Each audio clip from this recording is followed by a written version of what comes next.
E uma pessoa está perguntando se o sentimento de culpa e o remorso é algo do ego. Sim, o sentimento de culpa e o remorso é do ego. Mas a alma pode estar sugerindo ao ego que tem este sentimento.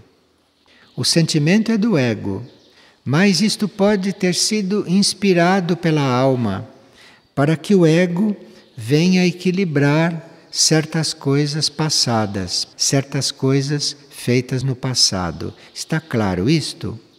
Nenhum remorso, nenhuma culpa é inculcada pela alma. Isto é tudo do ego. A alma usa isto para que o ego reveja suas posições, para que o ego pondere naquilo que tiver de ponderar. E uma pessoa está perguntando se existe uma relação entre o centro aurora e os doentes de câncer.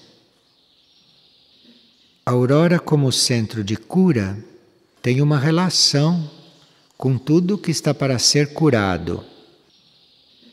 Especificamente com o câncer, a única relação que nós podemos encontrar é que a aurora é um centro de primeiro raio, é um centro de vontade e poder. E o câncer é uma enfermidade de primeiro raio. Uma enfermidade de primeiro raio porque com uma vontade mal depurada, uma vontade não purificada, dá aquele concentrado de maldade que está no câncer. Então não é que a aurora tem a ver com a maldade, mas o primeiro raio é o mesmo raio que resolve as duas coisas. O primeiro raio é o poder de aurora, o poder de cura de aurora, e é aquilo que mal interpretado, que mal diluído e que mal assimilado produz o câncer.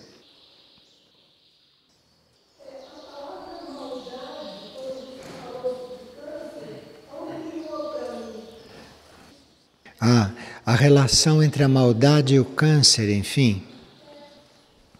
Segundo a medicina esotérica, segundo a medicina espiritual, o câncer é o concentrado de todas as maldades que nós já praticamos em todas as vidas. Então, uma vida só não produz um câncer. O câncer surge do concentrado de maldades praticado todas as vidas e que não foi equilibrado. Então toda a maldade durante todas as nossas vidas, toda a maldade que não foi equilibrada, que não foi dissolvida, que não foi resolvida, isto vai se acumulando no inconsciente, vai se acumulando na parte interna. E quando forma uma massa considerável de maldade não resolvida, então surge esta enfermidade. E esta enfermidade, nos níveis em que ela aparece, ela resolve essa maldade. É a forma encontrada pela natureza de resolver esta maldade que não se resolveu de outra forma. Porque isto tem muito a ver com purificação. Purificação tem a ver com fogo. E o fogo é o que queima esta maldade. O fogo dissolve esta maldade. Então, o indivíduo que passa pelo processo de um câncer, ele passou por uma intensa purificação. E, portanto, já se liberou de tudo aquilo que ele não estava conseguindo se liberar em todas as suas vidas. Aquilo vai concentrando e forma isto. E é resolvido então pelo fogo. E existe este fogo purificador, existe este fogo curador. Então, quando há, por exemplo, a cura de um câncer, é porque o indivíduo, durante aquele processo, foi tão transformado, foi tão purificado, que ele já apresenta condições de agir por ele. Então não precisa mais o câncer continuar dissolvendo coisas, porque ele já assumiu o trabalho de se purificar. Isto pode acontecer durante este processo. Então há a cura do câncer. Pois não. Está perguntando se é uma maldade do indivíduo ou de toda a humanidade. Bem, a gente parte do princípio que a gente não é isolado, não é? Então, nestas coisas tem sempre coisas nossas, muito nossas, mas tem coisas também da humanidade. Por tudo aquilo que nós passamos, tudo aquilo que está sendo purificado em nós, são coisas da humanidade também. E se nós podemos explicar o que é sublimação? Quando algo passa do seu estado atual, seja qual for, para um estado mais sutil, nós dizemos que houve uma sublimação. Então, se nós temos um desejo por coisas materiais, e se aquele desejo vai se transformando num desejo por coisas espirituais, aí está havendo uma sublimação do desejo. Aí está havendo uma transformação do desejo. Só que nós empregamos esse termo sublimação para coisas mais sutis. Não empregamos sublimação para coisas físicas. Para desejos já começamos a empregar. Desde que os desejos se transformem o suficiente para estarem quase irreconhecíveis. Porque numa sublimação, aquilo que foi transformado, aquilo que foi sublimado, torna-se outra coisa.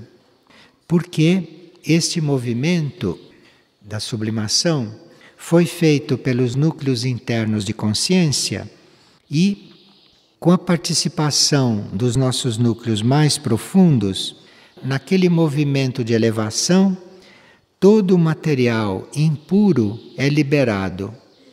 Então, quando uma coisa se eleva pela sublimação, aquela coisa foi liberada do seu material impuro. Então, um desejo sublimado fica irreconhecível. Uma ideia sublimada fica irreconhecível do ponto de vista daquilo que ela era. Porque o seu material impuro foi todo dispersado ou foi todo diluído. E quais os benefícios do banho ao ar livre? O banho ao ar livre pode produzir uma desmagnetização nos nossos corpos. Isto é, uma dissolução de certas forças negativas, de certas forças até psíquicas negativas, que aderem aos nossos corpos, que aderem ao etérico e que aderem ao plano astral. Então, um banho ao ar livre, que é muito desmagnetizador, principalmente se ele é feito num lugar onde a natureza é muito forte, a natureza é muito presente, onde haja muito reino vegetal, onde a própria água esteja em movimento, um lugar arejado e principalmente um lugar onde o ar se move, não? Sob a forma de um vento, de uma brisa. Isto tudo desmagnetiza certas coisas que se agregam, certas coisas mais pesadas, certas coisas psíquicas, certas impurezas magnéticas que aderem ao nosso etérico, que aderem ao nosso físico ou até ao nosso astral. Dependendo da nossa atitude ali, da nossa disposição, dependendo da nossa intenção ao fazer este banho. Se a nossa intenção é muito forte, se a nossa intenção é muito segura, se a nossa intenção é muito clara, a desmagnetização pode se dar até no corpo astral, até com elementos que estavam agregados ao plano astral. Então, se nós fazemos uma pequena ponderação antes de fazer esses banhos, uma pequena reflexão, se nós nos preparamos para esses banhos, então eles podem ter um efeito mais ou menos profundo. Depende do estado em que nós nos colocamos antes de irmos para estes banhos. Depende da ponderação que fizemos, daquilo que estamos almejando, dependendo da nossa intenção Então essa desmagnetização de impurezas pode atingir outros níveis além do corpo físico. E qual é o benefício que trazem os mantras? Bem, os mantras são um conjunto de palavras e de sons cujo tom e cujo ritmo atuam como um instrumento, às vezes criador em nós. Então, esse ritmo, esses sons ou esses tons, eles podem criar coisas em nós, coisas novas em nós, ou podem invocar, canalizar novas energias, podem destruir estruturas já velhas em nós, como podem construir novas estruturas, dependendo do ritmo do mantra e dependendo da intenção que nós também colocamos no pronunciar o mantra. Certos mantras, se são pronunciados com a correta intenção, com o correto ritmo, criam estados internos no nosso ser, criam um ambiente dentro do nosso ser. Mas isso tudo depende da nossa atitude ali, no pronunciar. Aquilo não deve ser uma coisa mecânica, aquilo deve ser uma coisa almejada, deve ser uma coisa buscada. Então vai se plasmando um ambiente dentro do nosso ser e certas coisas vão sendo construídas ou certas coisas vão sendo destruídas, conforme o caso. Mas precisa que isto tudo seja feito numa correta atitude, isto é, com muita reverência para com o nosso ser interior, porque nós precisamos cuidar de não colocar um mantra acima do trabalho do nosso eu interior.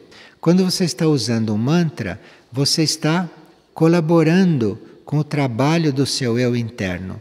E o mantra é como se colocasse os seus veículos, os seus corpos, como se o mantra colocasse os seus canais de contato com esse eu interior em muita harmonia, em muito equilíbrio. Então o mantra é equilibrador e se ele é ofertado ao eu interior, você vai se sentir muito mais coligado depois de usar o mantra, ou vai começando a sentir esta coligação com o eu interior à medida que você usa o mantra, à medida que o mantra é entoado. Então nós podemos fazer várias experiências com os mantras. Depende da nossa atitude, depende do nosso ponto de partida e do que nós compreendemos, não é? Por esse trabalho. Sempre que nós trabalhamos com estas coisas sutis ou internas, nós teríamos que cuidar de não criarmos expectativas, principalmente quando trabalhamos com mantras. Principalmente quando você está entoando esses mantras, fazendo contato com esses mantras, não criar expectativa do que pode acontecer, do que vai acontecer. Não criar expectativa alguma, apenas ficar naquela atitude de observação e nada mais. Pois não. Ah, sim. Ela está dizendo que muitas vezes a pessoa pode perceber que o mantra está sendo entoado internamente. Então, aquilo está acontecendo internamente e aquilo vem à consciência. Aí a pessoa fica no maior silêncio possível. Não fica questionando, nem perguntando, nem indagando. Porque se no momento deste você faz uma pergunta, você dissolve tudo aquilo que estava acontecendo. Você dilui esse ambiente interior que foi criado. Porque quando você trabalha com os mantras, com continuidade, com fidelidade, quando você se organiza para trabalhar com os mantras conscientemente, aquilo cria um ambiente em você. E depois os mantras começam a acontecer em você naturalmente, sem que você esteja mais fazendo o trabalho. Aí precisa estar muito em silêncio e não tumultuar este trabalho silencioso.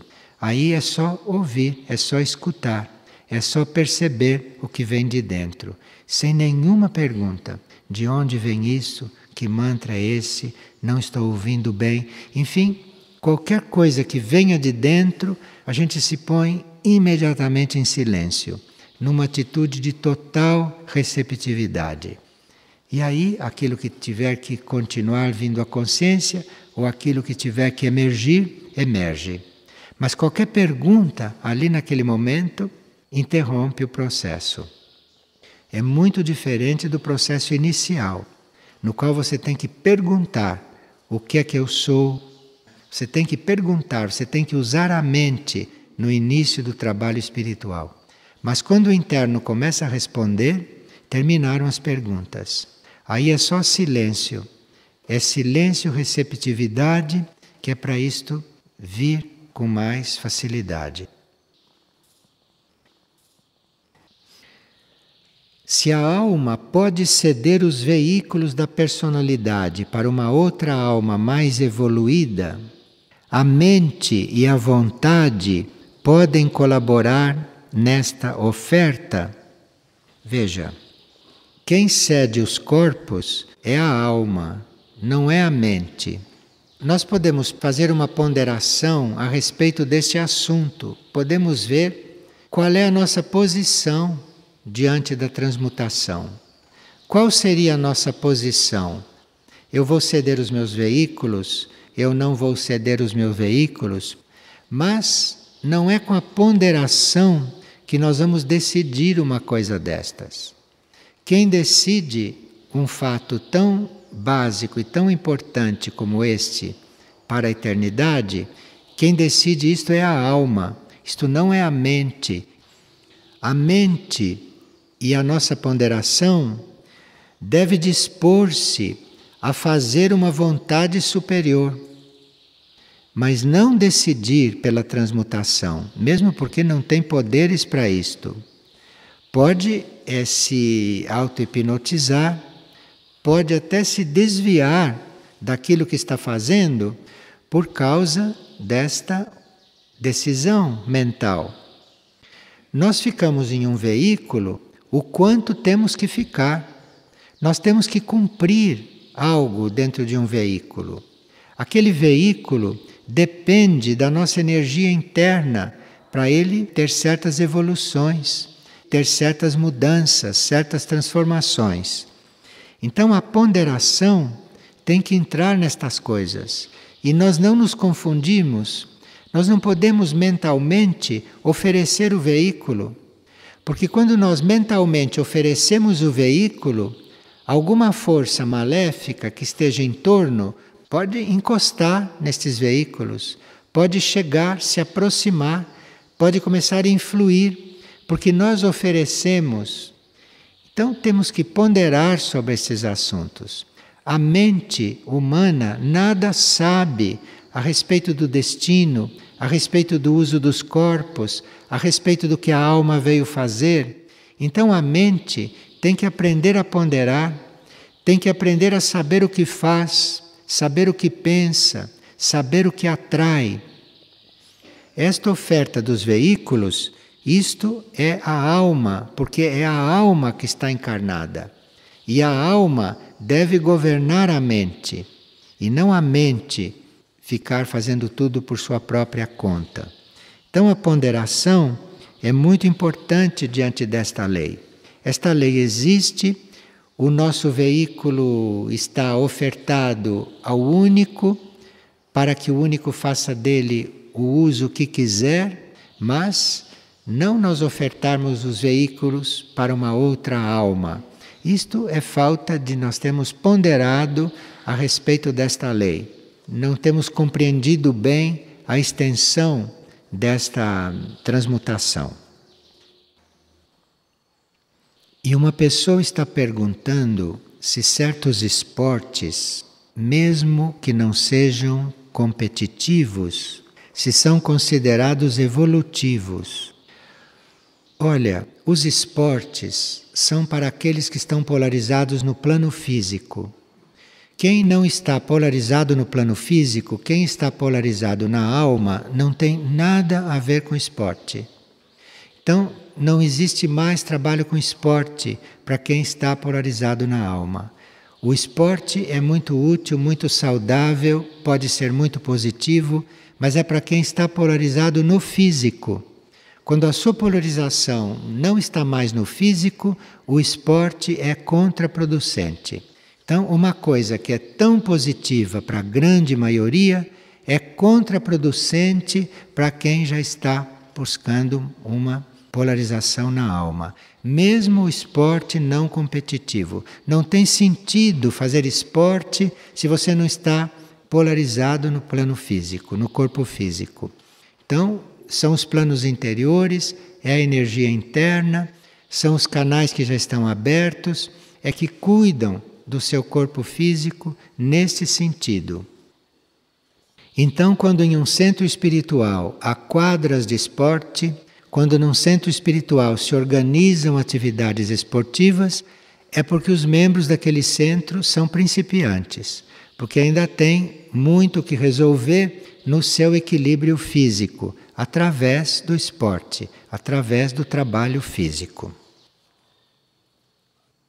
E se a pessoa que teve uma vida sexual muito intensa e agora se encontra exaurida, como pode se recompor? É com abstinência? Bem, abstinência é óbvio. Para você se recompor, se está exaurido, a abstinência é básica. Agora, mais importante do que a abstinência é você não pensar nisso. Cada vez que você pensa que está exaurido, cada vez que você pensa nessa atividade, cada vez que você coloca a mente nisso, você continua se exaurindo. Então, a atividade sexual, se te exauriu, você não pense mais nisso, porque cada vez que você pensar, você continua se exaurindo. Então, isto se equilibra você tirando a mente disto, você não pensando nisto, você substituindo todo o pensamento sobre isso por outros pensamentos. E claro que com abstinência, para que as coisas voltem ao equilíbrio. E aqui uma pessoa que trabalha com muita gente está se sentindo um pouco desarmonizada e sem saber o que fazer em certas situações. E diz: como posso trabalhar em grupo ou em função do meu grupo corretamente a esta altura? No princípio, nós temos intenção de trabalhar em grupo. No princípio, nosso objetivo é fazer um grupo, é ajudar o grupo a evoluir, construir algo grupalmente, não é? Isso é um princípio do trabalho grupal.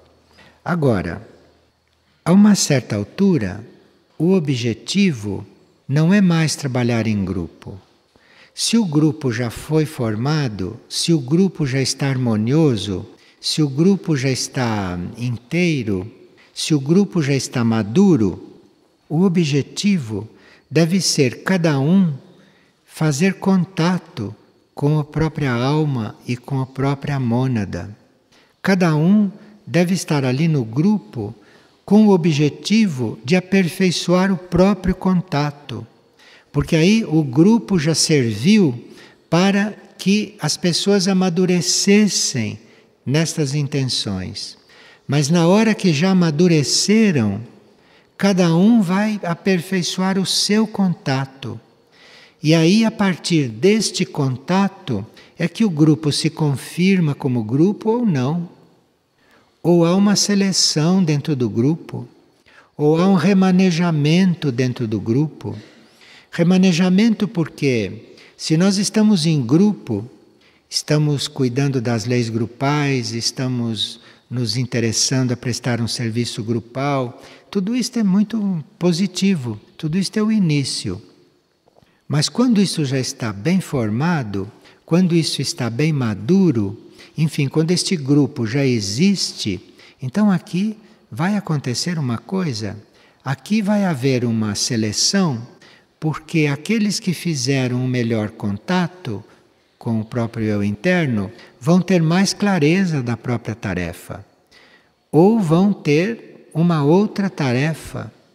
Então aqui é preciso, num grupo, muito desapego. Muito desapego. Porque muitas vezes o grupo pode se manter unido externamente para certas coisas. E para outras coisas, aqueles seres estarem trabalhando individualmente. Sim, porque se um faz um contato melhor, é muito bom que ele esteja no grupo, porque ele vai equilibrar o grupo, ele vai ajudar o grupo a ser equilibrado, ele vai harmonizar quando aparecer uma situação desarmônica, mas ninguém pode fazer o trabalho por ele. O trabalho dele de contato, o grupo não pode fazer por ele. Ele tem que fazer o próprio trabalho. E nos seus contatos, ele vai saber se ele vai continuar participando daquele grupo ou se não vai participar daquele grupo mais. Ou como vai participar daquele grupo. Estas coisas são muito individuais, não podem ser estandardizadas. Não tem uma resposta para todos os casos.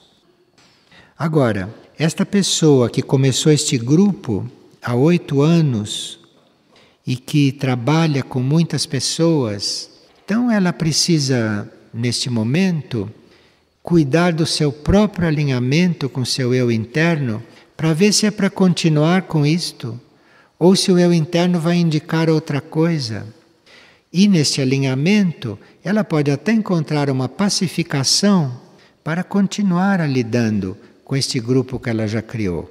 Enfim, aqui não tem outra saída senão a gente realmente se concentrar e a gente não ter expectativas e aguardar que venha uma resposta, uma solução, que pode vir internamente na nossa consciência, na nossa ideia, como pode vir numa situação que pode se criar. E aqui há algumas perguntas a respeito do atributo que foi estudado hoje. Se nós podemos dar um exemplo de ação compassiva, um exemplo de compaixão. Existe um exemplo clássico de compaixão no Agni Yoga. O Agni Yoga diz: se um galho tiver sido quebrado insensatamente, levemo-lo para o templo, isto é, tenhamos compaixão. Isto é, se quebrar um galho de uma árvore, normalmente se joga aquilo fora, no lixo. A compaixão pega aquele galho quebrado e leva para dentro do templo e coloca lá no templo. Este é um exemplo clássico de compaixão. Ontem nós mencionamos que temos que ter compaixão por nós. Como seria isso concretamente? Sem sermos piegas conosco mesmos. Quando nós compreendemos a limitação da nossa natureza humana e aspiramos pela evolução superior, aspiramos pelo conhecimento superior. E quando nós compreendemos a limitação da nossa natureza, vem a compaixão pela própria natureza humana, vem a compaixão por isso. Mas isso não se torna piegas, isso não se torna uma lamentação, uma lamúria, o que é muito negativo. Quando você tem esta compaixão, isto não deve ser negativo, porque imediatamente você aspira pela evolução superior, você aspira estar em outra evolução, você aspira entrar numa linha supra-humana que existe e que está aberta para o homem da superfície da Terra, que existe esta linha. Então aí todas as limitações da natureza humana vão gradualmente sendo substituídas, vão sendo resolvidas. E esta mesma pessoa pergunta: como se processa o desapego da alma pelas coisas que ela precisa eliminar, tanto as coisas positivas quanto as coisas negativas. Olha, nós temos que cuidar dos corpos, temos que cuidar da mente, temos que cuidar do ego. Quem cuida da alma é a mônada.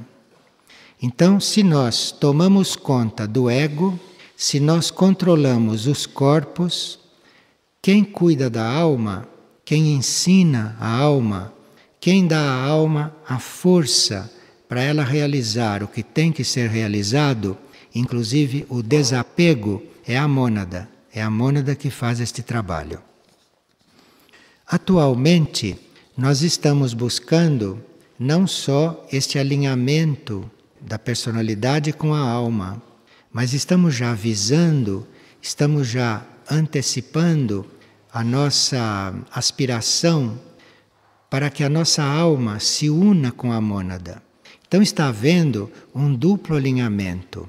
Um somos nós que vamos trabalhar, isto é, o alinhamento com a alma. Mas nós temos que ter no coração esta aspiração de ver a alma alinhada com a mônada. E este é um outro alinhamento e é a mônada que trata disso. Como hoje, no trabalho espiritual, nós falamos de mônada abertamente, tão abertamente quanto falamos de ego, tão abertamente quanto falamos de alma, fica mais simples para a mente construir este caminho, construir essa estrutura e ao mesmo tempo que está trabalhando aqui na Terra, o ego, ou que está trabalhando o alinhamento do ego com a alma, nós já podemos conscientemente estar aspirando por ver a nossa alma alinhada. Isto vai liberar a alma para se entregar ainda mais à atração da mônada. Então nós podemos já estar colaborando em um alinhamento superior.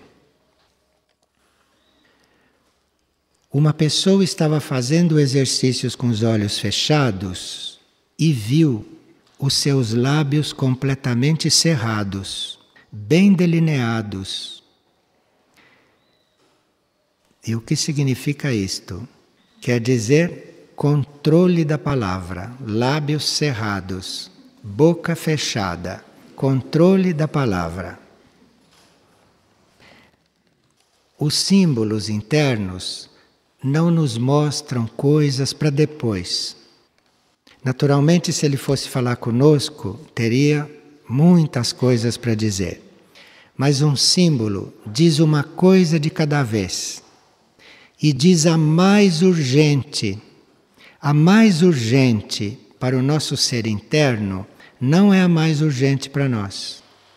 Então, uma pessoa quer seguir um caminho espiritual, então ela imagina muitas coisas que ela pode fazer. Vem o símbolo, fecha a boca. Esta é a coisa principal agora. Se a pessoa fecha a boca, se a pessoa segue, em seguida ela vai ter o símbolo que diz respeito ao passo seguinte, não às coisas que ela não pode fazer. Ela vai ter o símbolo referente ao que ela deve fazer em seguida. Mas esse não vem se este da boca fechada não foi obedecido. É aqui que está a coisa. Então, a pessoa pergunta, ao tomar conhecimento da implantação do novo código genético, como lidarmos com o conhecimento sistematizado e arraigado do antigo código? Nós o esquecemos? Não, não existe isto de esquecer. Você vai passando de um código para outro gradualmente, imperceptivelmente. E aos poucos, à medida que o novo código vai se implantando, o código antigo vai perdendo a atuação. Mas isto é uma coisa gradual e que leva vidas para acontecer. Tanto assim que aqueles que já têm consciência que têm a energia do novo código, sabe o quanto eles têm do código velho, ainda muito forte. Isto é uma transição e nós estamos neste momento fazendo esta transição.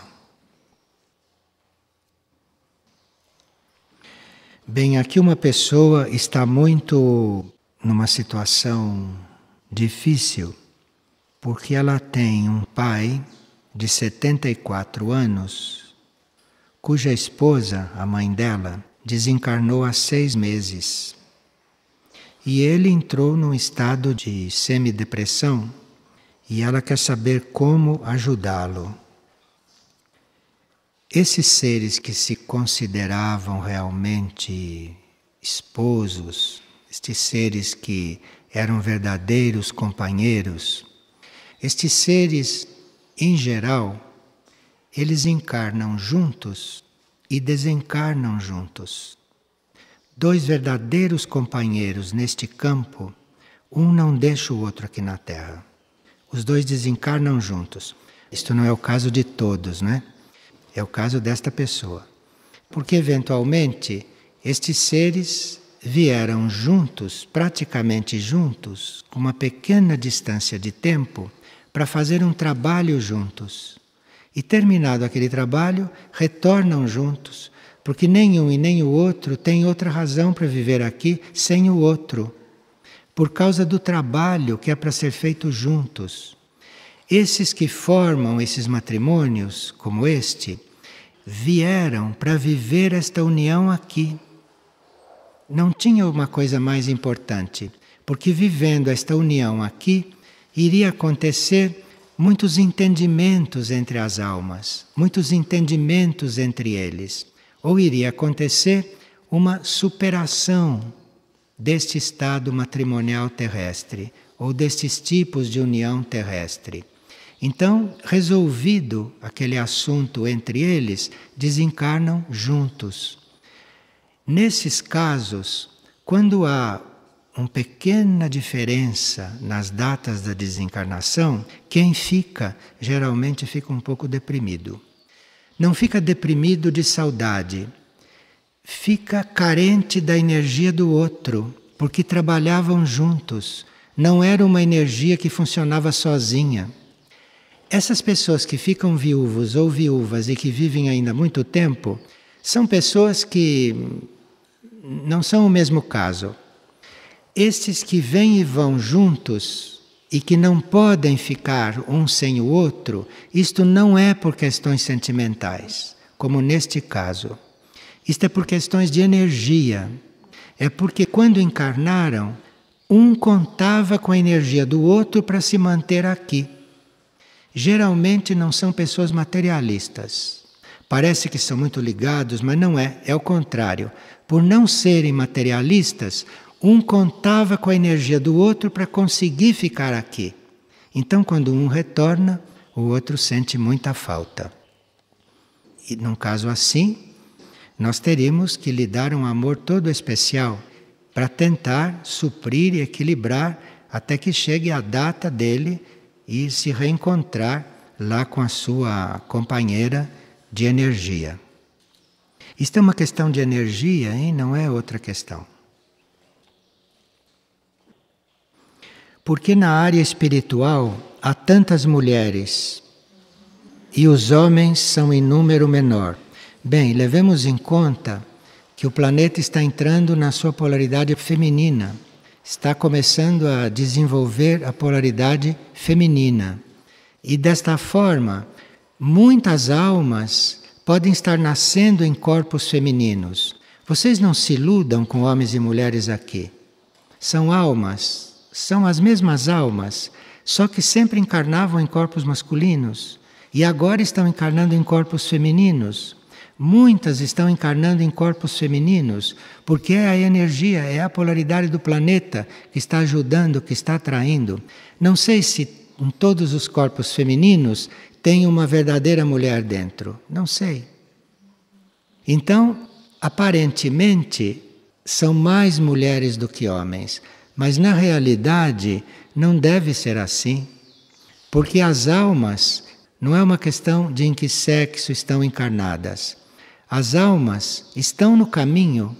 As almas não são homens nem mulheres, são almas. E o que a gente vê aqui são almas em corpos. Como o planeta está na polaridade feminina, você olha, tem mais corpos femininos que masculinos.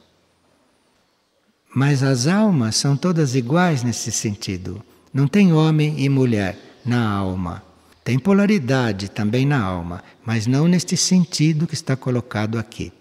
Então, quando se olha assim, não tem maioria de mulheres. Aqui tem um certo número de almas. Em que corpos elas estão encarnadas? Isto é uma questão de atração da polaridade do planeta ou uma questão de necessidade daquelas almas naquele momento. E muitas vezes uma alma pode resolver entrar em um corpo feminino para ser facilitada no desenvolvimento espiritual aqui. O planeta está entrando na polaridade feminina, eu vou entrar num corpo feminino, eu quero um corpo feminino desta vez, porque eu quero ter a minha obra facilitada, eu quero ter o meu caminho facilitado. Dizem que o cérebro nos corpos femininos é diferente do cérebro nos corpos masculinos. Isto eu não sei porque não sou cientista. Dizem isto. Mas as almas, quando querem estar mais livres para se desenvolver espiritualmente, elas eventualmente podem escolher um corpo feminino. E nós não temos aqui que estar distinguindo homens de mulheres. Aqui são almas que estão naquele corpo, naquela encarnação, mas podem estar num outro corpo, numa encarnação futura, ou podem não estar em corpo nenhum, se evoluem mesmo na próxima etapa. Se estava dizendo que não era uma questão de sexo, masculino ou feminino, mas é uma questão da energia feminina, da polaridade feminina, ter como característica ser intuitiva. E a polaridade masculina ter a característica de ser racional. Então é diferente. As duas coisas são importantes e precisamos das duas. Tanto assim que ora nascemos num corpo masculino e ora nascemos num corpo feminino. Precisamos das duas. Mas a diferença entre a intuição e a racionalização é grande. E certas almas, para viverem aqui certos impulsos, necessitam de estar em uma polaridade intuitiva. Porque aí, intuitivamente, aquilo é aceito e aquilo é seguido. Se ela estiver na polaridade masculina, vai precisar um longo raciocínio, uma preparação, uma elaboração, compreende? É um outro processo. E dependendo da urgência da alma, ela entra na polaridade feminina aqui, para que intuitivamente o ser vá mais rápido, o ser não perca tanto tempo com elaboração que ele eventualmente já deve ter feito em outras vidas, quando nascia em corpos masculinos. Então é bem diferente você estar num corpo masculino de estar num corpo feminino. Não por questões de glândula, de sexo, dessas coisas, mas pela predominância da intuição em um tipo de cérebro e para a maior facilidade da racionalização num outro tipo de cérebro. Quem está num cérebro feminino, quem é uma verdadeira mulher numa determinada encarnação, sabe que a maioria das coisas importantes ela chegou sem raciocinar.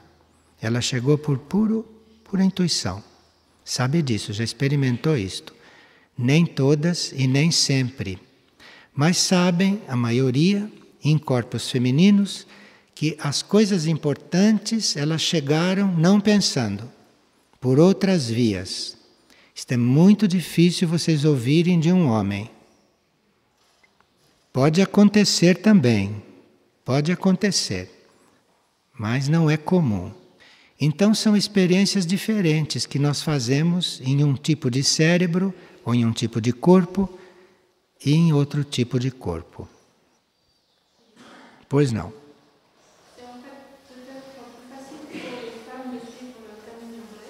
Ela está perguntando se as mulheres são mais do caminho breve e os homens mais do caminho longo. Isso seria uma outra maneira de falar isto, desde que a gente considere os dois caminhos importantes e essenciais, não um melhor do que o outro. Às vezes é preciso o caminho longo e às vezes é preciso o caminho breve. E aqui uma pessoa faz uma pergunta muito prática. Eu chego sempre atrasado. O que fazer?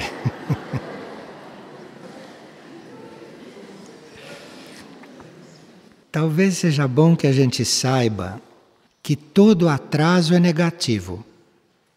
Aí a gente, compreendendo que todo atraso é uma coisa negativa, a gente tem um impulso para mudar isto. Porque há sempre um momento exato para acontecer uma coisa. Não tem antes nem depois, não. É aquele momento exato. É aquela conjuntura para acontecer uma coisa.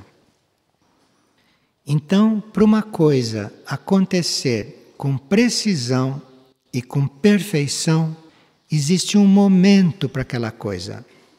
Um segundo antes, um segundo depois não é mais a mesma coisa. Isto a gente vê perfeitamente em outros planos. Então, quando alguém chega atrasado, ele já está determinando que as coisas aconteçam como não era previsto. Pode acontecer. Você olhando externamente, pode acontecer, está tudo bem, mas não é a mesma coisa. Porque há um momento preciso, exato de nós chegarmos. Um atraso quer dizer que vai acontecer diferente. Mas como nós não sabemos como aconteceria, nós achamos que aconteceu bem e que tudo se arranjou. Mas não se arranjou, não. A coisa que ficou atrasada nasceu em outra conjuntura. Não é a mesma coisa, não é o mesmo resultado, e a coisa não foi cumprida. Talvez aí quem chegue atrasado possa encontrar ânimo e força para mudar. Nós podemos mudar este hábito com duas atitudes externas. Primeiro, sermos muito precisos naquilo que fazemos. Fazer as coisas com toda a precisão que puder aplicar ali. E estar muito vigilante, estar muito atento para ver como a coisa está se dando. Então, precisão naquilo que se faz, precisão milimétrica naquilo que se faz e vigilância para ver se nós não estamos saindo da precisão. Isto corrige este defeito de nós não chegarmos na hora. Não chegarmos na hora não é só chegar aqui atrasado e já encontrar a porta fechada. Não chegarmos na hora é não compreender em tempo o que se deve compreender. E não agir em tempo. E não tomar certas deliberações dentro do momento cíclico, dentro dos prazos. Tudo isso é chegar atrasado. E isto faz com que a vida da gente seja uma coisa aproximada, que não seja aquela que devia ser. Mas como nós não sabemos como deveria ser, nós estamos satisfeitos a si mesmo. Porque chegamos atrasados, acordamos tarde, resolvemos depois, não é? E com isto, o que acontece acaba se arrumando. Mas a vida não é isto. A vida tem um momento exato para as coisas acontecerem, para cada coisa acontecer. E se não acontece naquele momento exato, não é a mesma coisa. Então, aqueles que chegam atrasados, aqueles que não têm este sentido de precisão e de vigilância, teriam outra vida, teriam outras reações, desencadeariam outro processo aonde eles estão. Mas como não são precisos, chegam atrasados, não estão sincronizados, a coisa se arruma, mas não é a mesma coisa. Então estou sempre atrasado. O que fazer? Seja preciso em tudo aquilo que você faz, minucioso, aplique atenção em tudo que você faz e vigie. E fique muito atento para ver o que está acontecendo enquanto as coisas estão se dando. Aí você não vai mais chegar atrasado.